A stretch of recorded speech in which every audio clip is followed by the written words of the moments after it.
तक लाखों नहीं, हजारों नहीं, करोड़ों लोगों तक मैं बात पहुंचाने का संपूर्ण प्रयास करूंगा। और कल शाम को मुझे बहुत खुशी हुई, पैर रखते ऐसा लगा कि हम काशी की गंगा आरती और हरिद्वार की गंगा आरती में पहुंच गई। ऐसी अनुभूति कल माता नर्मदा की आरती में हुआ। इतना सुंदर भव्यातीत भव्य सुंदर आरती हो रही है और बहुत सारे सज्जन भक्तगण माता नर्मदा के तट पर विराजमान थे और बहुत आस्था और भक्ति के साथ माता नर्मदा की आरती कर रहे थे।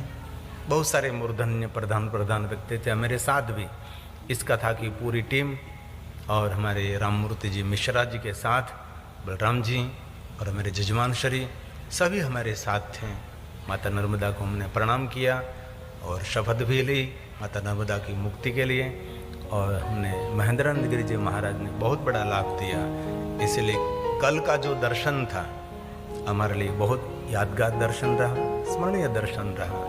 इस बात पर इस जबलपुर के नगरवासियों बहुत भाग्यवान हैं कि आप साक्षात माता नर्मदा के तट पर निवास करते हैं।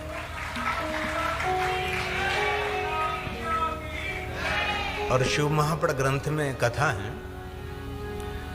कि पूरी साल माता गंगा सबके पाप धोती है और साल में एक बार वैशाख मास शुक्ल पक्ष सप्तमी के दिन माता गंगा स्वयं माता नर्मदा जी को मिलने के लिए आती है कि पूरे साल के सभी पापियों का पाप धोते धोते स्वयं माता गंगा और पूरी माता नर्मदा का जल प्रवाह का रंग बदल जाता है। इसलिए हमारे गुजरात में वैशाख मास शुक्ल पक्ष के सप्तमी के दिन लाखों नहीं करोड़ों की संख्या में माता नर्मदा का सभी स्नान करते हैं। गंगा में तो स्नान करने के बाद मनुष्य पाप से मुक्त होता है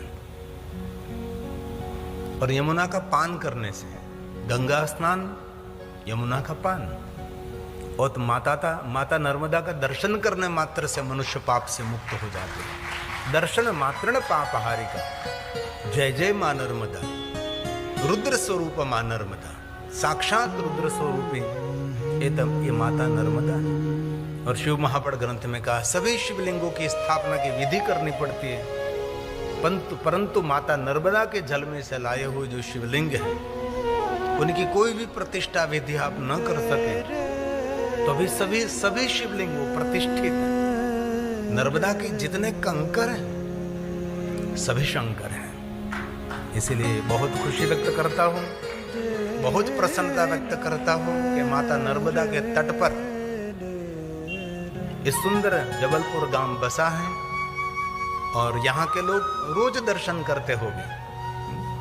साक्षात रुद्र स्वरूप है माता नर्मदा। जय जय मां नर्मदा, पाद पंकजम नमामि देवी नर्मदे। नर्मदा अष्टक एक दो पंक्ति गाएंगे। बिंदु सिंधु शुष्कल तरंग भंग रंजितम दृशस्तु पाप जात जात कारी भारी संयुतम कृतांत दूत काल भूत भूतिहारी वर्मदे त्वदीय पाद पंकजम नमामि देवी नर्मदे। त्वदीय पाद पंकजम नमामि देवी नर्मदे।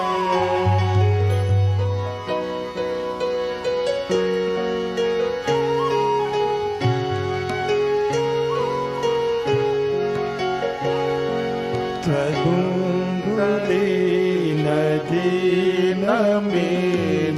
लील्य संप्रदायकं कलो मलोथ भारहारि सर्वतीर्थनायकं सुमत्स्य कच्छनाग्रचक्र चक्रवाकवर्मदे त्वदीयपादपङ्कजं नमामि देवि नर्मदे त्वदीयपादपङ्कजं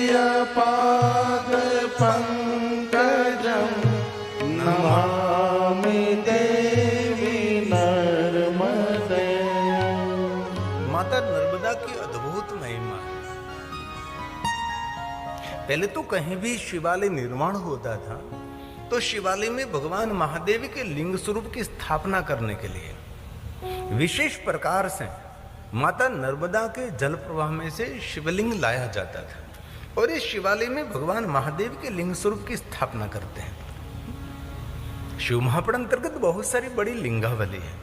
लिंगोत्पत्ति श्रुता शुभा श्रुत्वा यस्याः प्रभावन दुःखनाशो भवेत्। शिव महापुराण ग्रंथ में पाषाण शिवलिंग की बहुत महिमा है।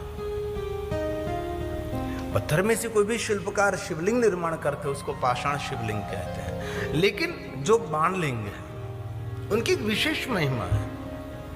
स्फटिक शिवलिंग, नर्मदेश्वर महादेव का शिवलिंग, सुगंधी शिवलिंग, पुष्प शिवलिंग या गोधूमलिंग, एक पारदलिंग की विशेष महिमा है। भगवान विष्णु जी ने बाणासुर को पारद शिवलिंग दिया था और पारद शिवलिंग की पूजा करने की महिमा अलग है। सभी लोग पारदेश्वर महादेव की शिवलिंग की पूजा नहीं करते। मरकुरी के अंदर कोई वस्तु मिश्रित करके उसको बांधा जाता है, जो पारा में से शिवलिंग निर्माण होता है उसको कहते हैं पारद शिवलिंग। और आप पारद शिवलिंग की पूजा करते हैं तो इस महादेव को स्नान कराया हुआ जल कभी मुख में रखना नहीं चाहिए, क्योंकि एक प्रकार से पारो ये पॉइजन है। और पारद शिवलिंग की पूजा योगी महापुरुषों के लिए प्रधानता दी गई है। भगवान विष्णु जी ने बाणासुर को कहा था, बाणासुर ये पारद शिवलिंग की पूजा कोई सामान्य पूजा नहीं, बहुत सावधानी के साथ उसकी पूजा करो। और बाणासुर ने पारदेश्वर महादेव की लिंग की पूजा करते करते बहुत बड़ा सामर्थ्य हासिल किया था। स्वयं देवराज इंद्र भी उनके आगे घास के तूरण के बराबर लगने लगा। पूरी दुनिया को उसने परिजन बना लिया था। ये बाणासुर की महादेव की श्रेष्ठ भक्ति रही। बालू का शिवलिंग की भी अद्भुत महिमा है। रेत में से शिवलिंग निर्माण किया जाता है। रत्नलिंग, सुवर्णलिंग, रजतलिंग, ताम्रलिंग, रत्नलिंग, दीपलिंग, ज्योतिलिंग, चलित शिवलिंग। आपके घर में जो शिवलिंग रखते हैं उसको कहते हैं चलित शिवलिंग। कहीं भी इस शिवलिंग को ले जा सकते हैं। वैसे तो नियम ऐसा है कि घर में जो शिवलिंग रखते हैं उसको अंगूठा का नाप का होना चाहिए, तो 4 अंगुली के नाप का होना चाहिए। बड़ा है तो उसकी नियमित पूजा करनी चाहिए। इसलिए विधान ऐसा है कि अंगूठे के नाप का शिवलिंग रखे तो ठीक रहता है। कई लोगों का प्रश्न है, एक से ज्यादा शिवलिंग रख सकते हैं? क्यों नहीं? भगवान महादेव का शिवलिंग स्वरूप एक से ज्यादा घर में रख सकते हैं। गिरता फिरता शिवलिंग चलित शिवलिंग है। आत्मलिंग की भी अद्भुत महिमा गाई, भूमंडल शिवलिंग की महिमा गाई। पार्थेश्वर महादेव की तो महिमा अनंत है। धन धान्य के आटे में से शिवलिंग भी निर्माण किया जाता है, उसको गोधूम लिंग कहते हैं। पुष्पलिंग की एक महिमा, चंदन घिसकर अष्टगंध मिश्रित करके चंदन में से शिवलिंग बनाया जाता है, उसको सुगंधी शिवलिंग कहा जाता है। भगवान विष्णु जी ने लक्ष्मी जी को स्फटिक शिवलिंग दिया था। अभी स्फटिक सही मिलना मुश्किल है, इसीलिए बाजार में से कभी स्फटिक शिवलिंग खरीदना नहीं चाहिए। ज्यादातर क्रिस्टल के शिवलिंग मिलते हैं। विष्णु जी ने अपने कर कमलों के द्वारा लक्ष्मी जी को स्फटिक शिवलिंग दिया। और लक्ष्मी जी नियमित भगवान महादेव का पूजन करते थे। प्रातःकाल लक्ष्मी जी भगवान स्फटिक शिवलिंग का पूजन करें, ये एंगल ही ठीक नहीं लग रहा मुझे, ये क्या मेरे का।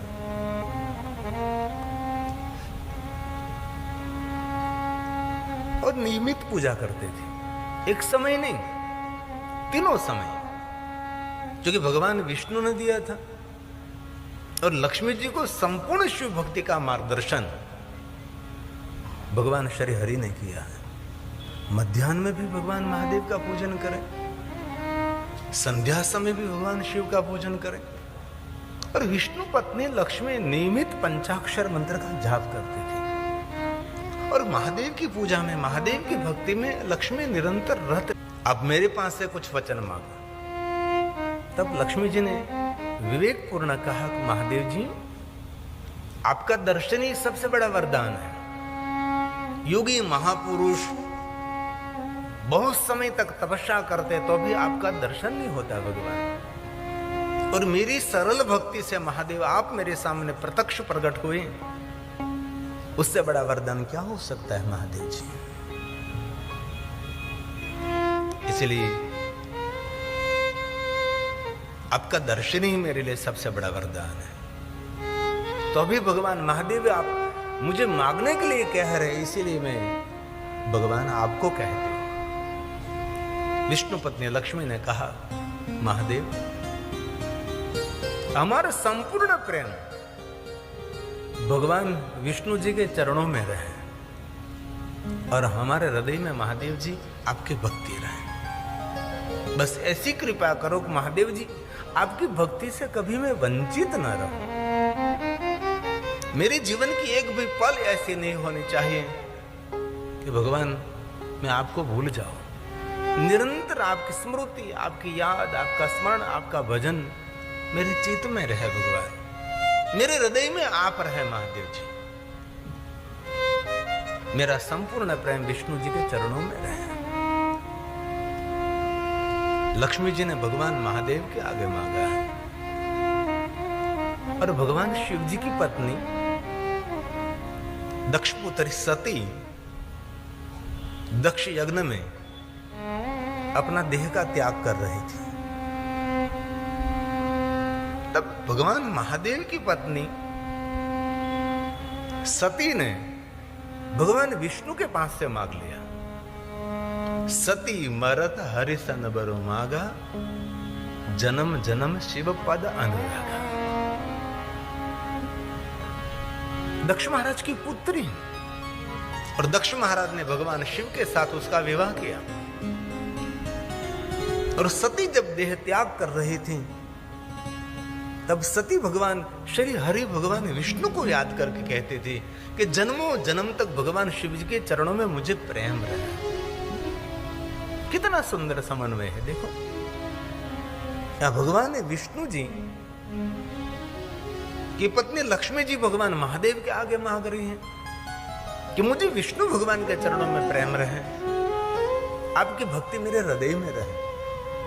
और यहां शंकर जी की पत्नी सती भगवान श्री हरि विष्णु को कह रही है कि हरि, हे भगवान विष्णु, बस कृपा करो, जन्मों जन्म तक मुझे भगवान महादेव के चरणों में भक्ति रहे, मेरा प्रेम रहे।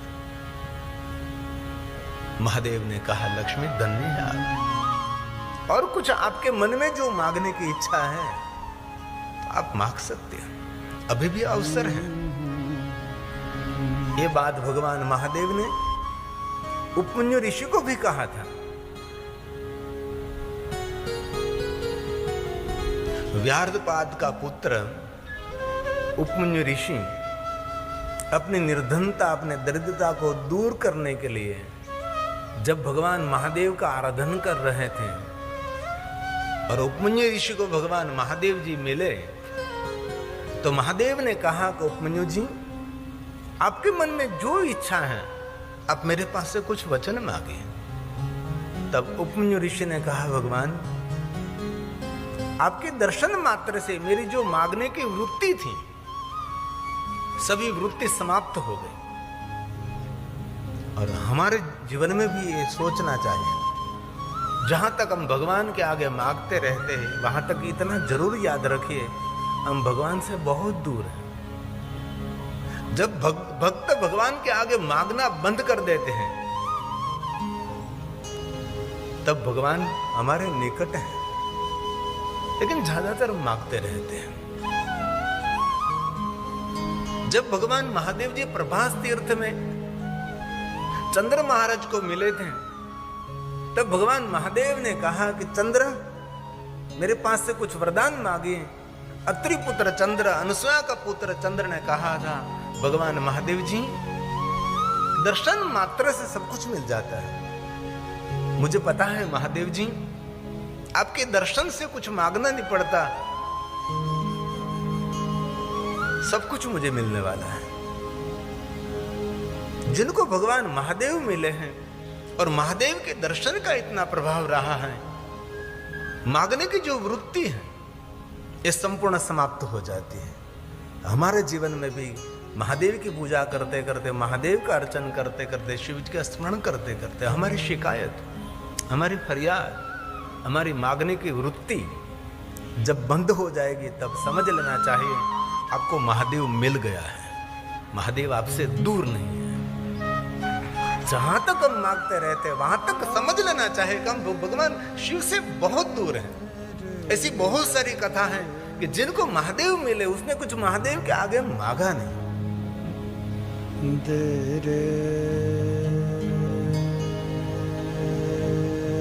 यज्ञदत्त का पुत्र गुणनिधि भगवान महादेव को मिला, तो भगवान महादेव ने कहा, गुणनिधि, तेरे पास कोई मांगने की इच्छा है तो मांग सकता है। गुणनिधि ने कहा कि नहीं नहीं महादेव जी, आपका दर्शन हो गया, मुझे कुछ भी मांगने की इच्छा नहीं है। इस गुणनिधि ने कुछ भी नहीं मांगा और भगवान महादेव ने इस गुणनिधि को अपना मित्र बनाया और अलकापुरी का मालिक भी बनाया, जिनका नाम अलकेश है। ऐसी तो बहुत सारी कथा मिलेगी जिनको भगवान महादेव मिले और शिवजी प्रत्यक्ष आ गए, कभी कुछ भी नहीं मांगा। और यहां महादेव जी कहते हैं, विष्णु पत्नी लक्ष्मी, मन में कोई इच्छा है तो आप वचन मांग सकते हैं, वरदान मांग सकते हैं। नहीं नहीं महादेव जी, बस आपकी भक्ति मेरे हृदय में अर्पण रहे और मेरे मन में दूर दूर तक कोई मांगने का कोई भाव प्रकट ना हो भगवान। लक्ष्मी जी ने भगवान महादेव को कहा। तब भगवान शंकर जी ने कहा कि लक्ष्मी, आप मेरे पास कुछ भी नहीं मांग रहे हैं, लेकिन तो भी मैं दे रहा हूं और आपके समक्ष में आज प्रकट हुआ हूं। आज का दिन क्या है? लक्ष्मी जी ने कहा, इंदुवासरे। आज का दिन तो सोमवार है, चंद्र संबंधी सोमवार है। आज मैं आपके समक्ष प्रकट हुआ हूं। ये लोकेशन तो ठीक नहीं भाई, सीधा रखो, ठीक रहेगा।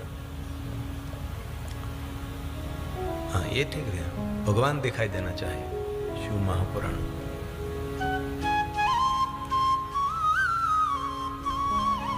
महादेव ने कहा, लक्ष्मी, सोमवार के दिन किसकी प्रधानता है?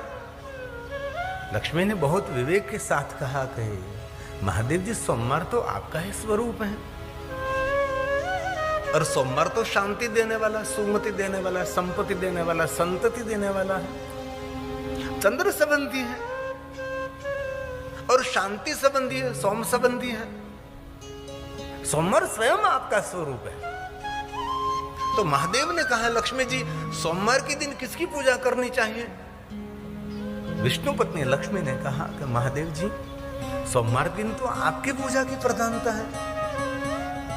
सोमवार तो आपका स्वयं का है। सोमवार के दिन आपकी कोई पूजा करे, अर्चन करे, दर्शन करे, सुमति, संपत्ति, संतति, सब कुछ आप देते हैं सोमवार के दिन। और भगवान महादेव ने स्वयं ने कहा कि लक्ष्मी, आपको पता है? लक्ष्मी ने कहा, महादेव जी, सोमवार के दिन तो श्वेत वस्त्र धारण करके आपकी विशेष प्रकार से श्वेत पुष्पों से, श्वेत चंदन से, श्वेत नैवेद्य से और श्वेत भस्म से जो आपका पूजन करते हैं उनकी सभी मनोकामना महादेव जी आप पूर्ण करते हैं। इसलिए हम सबको भी याद रखना है, सोमवार के दिन श्वेत वस्त्र धारण करें। श्वेत वस्त्र की बहुत महिमा है सोमवार के दिन। भले रोज ना पहने श्वेत वस्त्र, लेकिन सोमवार के दिन एक नियम बनाओ कि मैं श्वेत वस्त्र धारण करूंगा, क्योंकि शिव की उपासना में श्वेत वस्त्र की प्रधानता है। मैं दशनाम हूं, मुझे तो भगवा पहनना चाहिए। बहुत सारे दशनाम कहते भी कि बापू अब क्यों भगवा नहीं रखते, अब क्यों केसरी नहीं रखते, लेकिन महादेव की साधना में श्वेत वस्त्र की प्रधानता है। जिनको महादेव की साधना करने उसको विशेष प्रकार से श्वेत वस्त्र धारण करें। इसलिए सोमवार के दिन श्वेत वस्त्र धारण करके, श्वेत पुष्प है, बहुत सारे श्वेत पुष्प मिल गए सफेद, महादेव का विशेष प्रकार से पूजन करें। चावल से विशेष प्रकार से श्वेत नैवेद्य अर्पण करें। चंदन भी श्वेत, केसरी युक्त चंदन नहीं। और श्वेत नैवेद्य, पुष्प, श्वेत वस्त्र, और विशेष हो सके तो श्वेत ध्वजा भगवान महादेव को अर्पण करें। इसलिए सोमवार की बहुत प्रधानता है, इसलिए कल सोमवार है। सोमवासरे निशि भोजनम, सोमवार के दिन पूरा दिन निराहार रहें और संध्या समय शिव जी के दर्शन करने बाद आप भोजन कर सकते हैं, उपवास का फल मिलता है। और हो सके तो सोमवार के दिन मौन रहे। इस श्रेष्ठ महादेव की उपासना है। 16 सोमवार का व्रत करें। इसमें अलग अलग पद्धति से हो सकता है। शक्कर का पानी पीकर पूरे दिन निराहार रहते, उसको कहते हैं साकरिया सोमवार। गेहूं की भाखरी पूरे 24 घंटे में एक खानी है, उसको कहते हैं भाखरिया सोमवार। ऐसे अलग अलग सोमवार के व्रत होते हैं। और महादेव के भक्तों के लिए जीवन पर्यंत सोमवार का व्रत करना चाहिए। और ये सोमवार के व्रत की महिमा यमराजा ने कही है, और हम सबको यमराजा को तो मिलना ही है। और हमारे महादेव के भक्तों के लिए गौरव की बात है, यमराजा महादेव के परम भक्त हैं। संपूर्ण भगवान महादेव की भक्ति में रत रहते हैं। एक बार यमदूतों ने पूछा था कि हे महाराजा यमराज, आप जब सभी जीवों को दंड देते हैं, लेखा जोखा करते हैं, तब भगवान आप भाल में भस्म का त्रिपुंड नहीं करते, आप रुद्राक्ष को भी धारण नहीं करते। जब जीवों का लेखा जोखा करते तब आप भगवान शिव जी को याद भी नहीं करते। तब यमराज ने कहा था, दूतों, महादेव ने दिया हुआ कार्य है, इसीलिए मैं काम कर रहा हूं, मेरा कार्य है। जिनका जो पुण्य, जिनका जो कुकर्म है, उसका मुझे लेखा जोखा न्याय करना है। लेकिन आप भाल में भस्म और रुद्राक्ष क्यों नहीं पहनते? तब यमराजा ने कहा था, मैं भाल में भस्म का त्रिपुंड करके और कंठ में रुद्राक्ष पहनकर मैं जो बैठूं और कोई पापी जीवात्मा मेरे सामने आवे तो उसको मुझे कैलाश लोक देना पड़ता है, क्योंकि मेरे भाल में भस्म का त्रिपुंड करने मात्र से जीवात्मा मुक्त हो जाता है। मेरे अंग पर रुद्राक्ष देखने मात्र से जीवात्मा को मुझे मुक्ति देनी पड़ती है। इसलिए जब मैं कार्य करता हूं तब मैं ये धारण नहीं करता।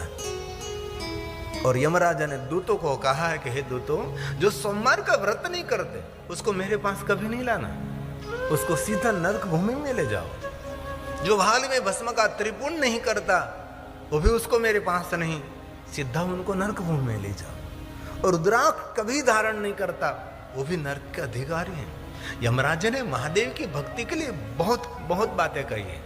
कोरोना काल में जब हम ऑनलाइन कथा गा रहे थे तब हमने लगातार एक कथा में यमराज की महादेव की भक्ति पर वर्णन किया था। यमराज ने महादेव के भक्तों के लिए कितनी कितनी प्रशंसा की है, जो यमराजा महादेव के परम भक्त हैं और यमेश्वर महादेव लिंगों की बहुत सारी स्थापना की है, ये यमराजा है। इसलिए कल सोमवार है तो श्वेत वस्त्र धारण करके भगवान शिव जी का श्वेत पुष्पों से पूजन करें, सभी कामना सभी मनोकामना पूर्ण करते। आज भगवान महादेव ने कहा, लक्ष्मी सोमवार के दिन मेरी पूजा की प्रधानता आपने कही है, आपकी भक्ति से मैं बहुत प्रसन्न हूं लक्ष्मी। मैं आपको आज वचन देता हूं 7 बार में ये सोमवार मेरा स्वरूप है, मेरी पूजा की प्रधानता है। परंतु हे लक्ष्मी, जो कोई मनुष्य सोमवार के दिन हे विष्णु पत्नी लक्ष्मी आपकी पूजा करेगी, उसको आपको संपत्ति अर्पण करना है। इसलिए आज से सोमवार के दिन मेरी पूजा की तो प्रधानता रहेगी, लेकिन मेरे से ज्यादा विष्णु पत्नी लक्ष्मी आपकी पूजा की प्रधानता रहेगी। इसीलिए सोमवार के दिन विशेष लक्ष्मी जी की पूजा करनी चाहिए। और जो सोमवार के दिन लक्ष्मी जी की पूजा करके ब्राह्मणों को भोजन कराते हैं, उनकी संपत्ति की इच्छा पूर्ण होती है। ऐसा शिव महापुराण ग्रंथ में विस्तार से कहा।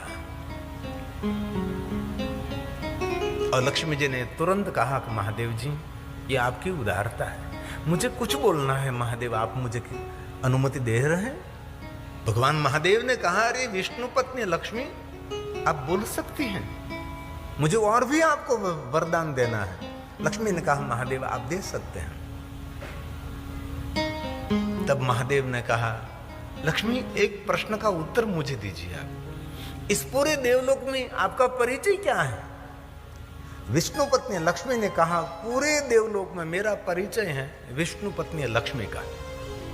सभी देवता देवगण आपको क्या कहते हैं? सभी ऋषि मुनि तो विष्णु पत्नी लक्ष्मी, विष्णु पत्नी लक्ष्मी। आपका परिचय विष्णु पत्नी लक्ष्मी है, लेकिन थोड़ा सा मुझे आज आपका नाम बदलना है। लक्ष्मी ने कहा कि महादेव जी मेरा नाम बदलेगा? तब महादेव ने कहा कि लक्ष्मी, जो मेरी भक्ति करते हैं ना, उसका नाम बदलने की क्या बात करो, उसका भाग्य भी मैं बदल सकता हूं। जो मेरे शरण चरण में एक बार पहुंच जाता है, उनका भाग्य भी मैं बदल सकता हूं। कहिए महादेव जी आप क्या कहना चाहते हैं? तब स्वयं महादेव ने कहा, हे लक्ष्मी, अब तक तो आपका परिचय एक ही था, विष्णु पत्नी लक्ष्मी, विष्णु पत्नी लक्ष्मी। लेकिन आपने महादेव की उपासना की है, इसलिए आज से देवलोक सर्वलोक में देव दूत सब आपको विष्णु पत्नी लक्ष्मी नहीं, आज से विष्णु पत्नी महालक्ष्मी से आपको संबोधित किया जाएगा। महाशब्द भगवान महादेव ने स्वयं ने लक्ष्मी जी को दिया है। तब से हम विष्णु पत्नी लक्ष्मी नहीं बोलते, हम विष्णु पत्नी महालक्ष्मी बोलते हैं, क्योंकि महादेव की भक्ति की है, महादेव की साधना उसने की है। अब लक्ष्मी जी ने कहा फिर से, भगवान मैं कुछ बोल सकती हूँ? महादेव ने कहा, अरे लक्ष्मी जी बोलिए आप। तब लक्ष्मी जी ने कहा, महादेव जी आपने मुझे महालक्ष्मी का सम्मान दिया है, तो सुनो महादेव, जो कोई सोमवार के दिन आपकी पूजा करेंगे, सोमवार के दिन विशेष प्रकार से आपका दर्शन करेंगे, आपका स्मरण करेंगे, इस मनुष्य पर विष्णु पत्नी लक्ष्मी प्रसन्न नहीं रहेगी, उस मनुष्य पर विष्णु पत्नी महालक्ष्मी प्रसन्न रहेगी। जायते नात्र संशय, जो लक्ष्मी महालक्ष्मी कृपा करेगी तब ये लक्ष्मी कभी खाली नहीं होती। दिन प्रतिदिन इस लक्ष्मी की वृद्धि रहती है। लक्ष्मी कामोर्चये शिवम, महादेव की जो उपासना करते उसको लक्ष्मी नहीं मिलती, उसको महालक्ष्मी मिलती है। कैसी लक्ष्मी? सभी कामना की पूर्ति करने वाली लक्ष्मी, कामोर्चये कामना पूर्ण करने वाली लक्ष्मी, कामोर्चये शिवम, पूरे परिवार का कल्याण करने वाली लक्ष्मी महादेव की भक्ति करने वालों को मिलता है। सुंदर विचार प्रदान करने वाली, सुंदर दिशा दिखाने वाली ऐसी लक्ष्मी मिलेगी जो लक्ष्मी सत्कार्य सत्प्रवृत्ति में, धर्म कार्य परोपकार में, जगत हित के लिए इस लक्ष्मी का सदुपयोग हो, ऐसी लक्ष्मी कृपा करती है। जो महादेव की उपासना करते, जो शंकर भगवान की उपासना करते हैं। आज महादेव ने कहा, लक्ष्मी अभी तक तो सोमवार मेरे नाम से था, लेकिन आज से सोमवार लक्ष्मी जी आपका रहेगा और आपका पूजन सोमवार के दिन विशेष रहेगा। ये भगवान महादेव है। इसलिए सोमवार के दिन विशेष प्रकार से श्वेत वस्त्र पहने, श्वेत पुष्पों से महादेव का पूजन करें। शिव जी की पूजा आप घर में भी कर सकते हैं, जिनको हम चलित शिवलिंग कहते हैं।